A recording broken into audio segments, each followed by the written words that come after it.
In 2001, the Nintendo GameCube was released along with one of its first games, Luigi's Mansion.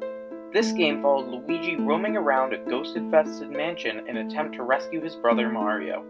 Luigi's Mansion, however, brought a new heir to the Mario franchise. The light-hearted realm of the Mushroom Kingdom is distant from the cold, empty halls of this terrifying house. My name is Temporary Candle, and today, I want to explore the thing that Luigi's Mansion has a brilliant mastery over: psychological horror. The game begins with a stormy night. Luigi, shivering in the cold with only a map to guide him, walks along a barren road to a looming mansion in the distance, one he supposedly won in a contest he had never entered. The music is solely ambiance, accompanied by cracks of lightning and distant cries of crows. Luigi climbs up a short, creaking stairwell and slowly opens the door. He shines his flashlight inside, and the game begins. Before I even begin to talk about the gameplay and its effect on the player, I'd like to discuss this cutscene and the tone it sets. The colors of this cutscene are bleak and runny, and the music is creepy. It grips the player from the opening seconds, leaving them on edge, and this feeling will remain throughout the duration of the game. Luigi reflects this feeling too, with brilliantly designed facial expressions. The fear is apparent in his face, and it only further sets the tone. After the opening cutscene, the player wanders around the entrance of the mansion. The dark room is an ornate set of doorways accompanied by two staircases and a chandelier. The entirety of it, along with the rest of the eerie house, are coated in cobwebs and dust. The player will be given control of Luigi, and no direction whatsoever. Luigi moves slowly, and has a very interesting action mapped to the A button. If Luigi isn't in front of something to interact with, he'll cry out for Mario. The less health he has, the more anxious and scared this cry will be.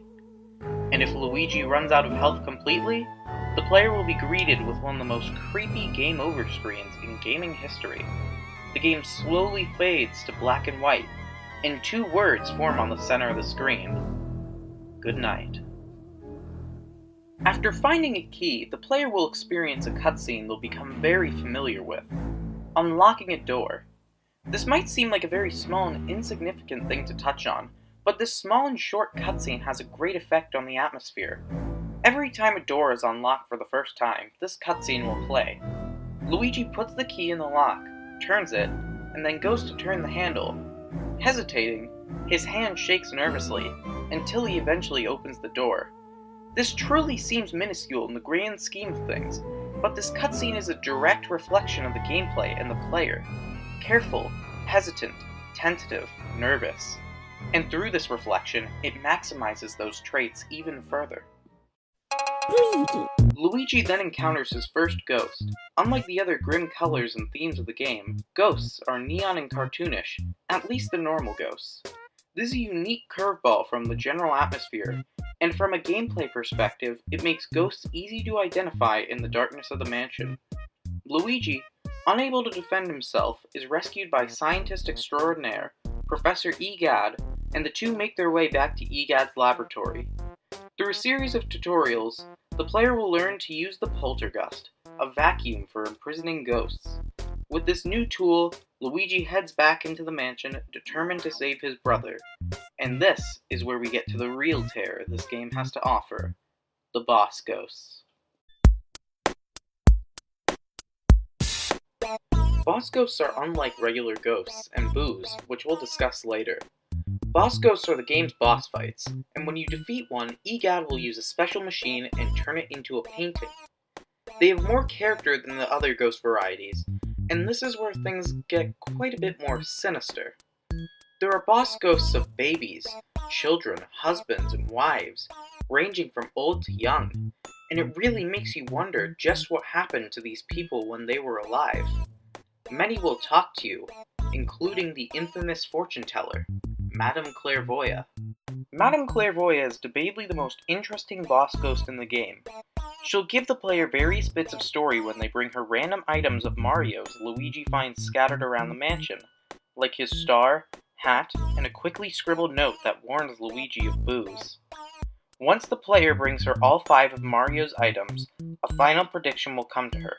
She foretells that the evil Bowser has returned, and out of fear, begs Luigi to turn her into a painting. She puts up no resistance in this fight, and it truly makes the player wonder just what reason there is to fear this great force. This only further builds the intensity and the atmosphere. Although Bowser is present, King Boo is the main antagonist of the game, and there are 50 Boos to gather around the mansion. The player will have to explore a room they've already cleared to find these. Unlike many other parts of the game, these make great comic relief, an essential part to anything in the horror genre. Comic relief lightens the mood, only to drop the player back in the terror like being dunked in icy water. The Boos are delightfully named with puns and jokes, and finding them requires greater exploration. Out of the 50 Boos, the player will need 40 to get into the final boss. Luigi will eventually find his way into the mansion's backyard. There, he'll climb down a cellar ladder and peek into a golden room. Through a crack in the wall, he'll see King Boo laughing with glee, and Mario in a painting behind him.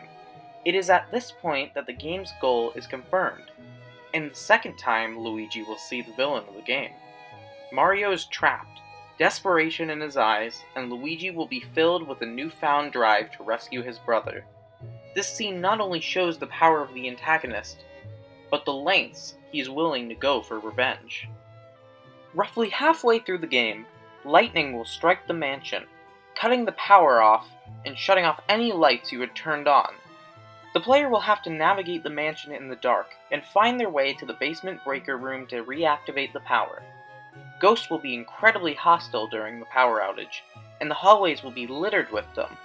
Luigi barely makes it to the breaker room, reactivating the power.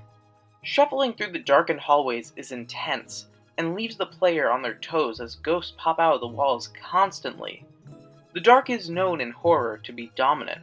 It makes the person in the dark feel helpless, and this portion of the gameplay does exactly that. Luigi and the player will feel this helplessness as they go through the blackened halls. With every boss ghost trapped in a painting, and with over 40 Boos in his grasp, Luigi will make his way into the golden chamber he had seen earlier to confront his brother's captor. As he walks in, he sees King Boo taunting Mario. King Boo tells Mario how satisfying it is to watch him struggle to escape his painting, until turning around to face Luigi. King Boo claims the Mario painting looks lonely, and could use a Luigi painting for a partner. The colors become inverted and the screen begins to rotate, the painting of Mario turning into a painting of Bowser instead. King Boo ducks inside the painting, and Bowser sucks Luigi in with him.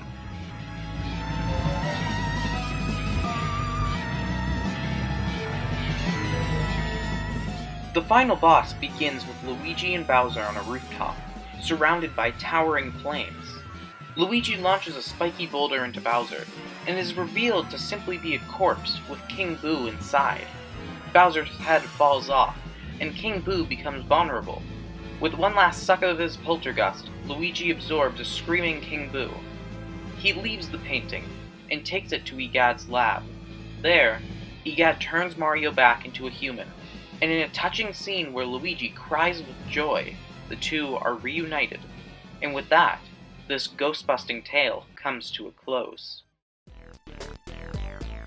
Luigi's Mansion is a phenomenal game, from the story to the gameplay. However, what tops all of this is the atmosphere the game creates. From the ominous halls of the mansion to the dusty furniture that populates it, this game is built on the eerie aura it creates. I truly love Luigi's Mansion, and the feeling of fearfully navigating this mysterious manor. My name is Temporary Candle, and I think I've got some ghosts to catch. See ya.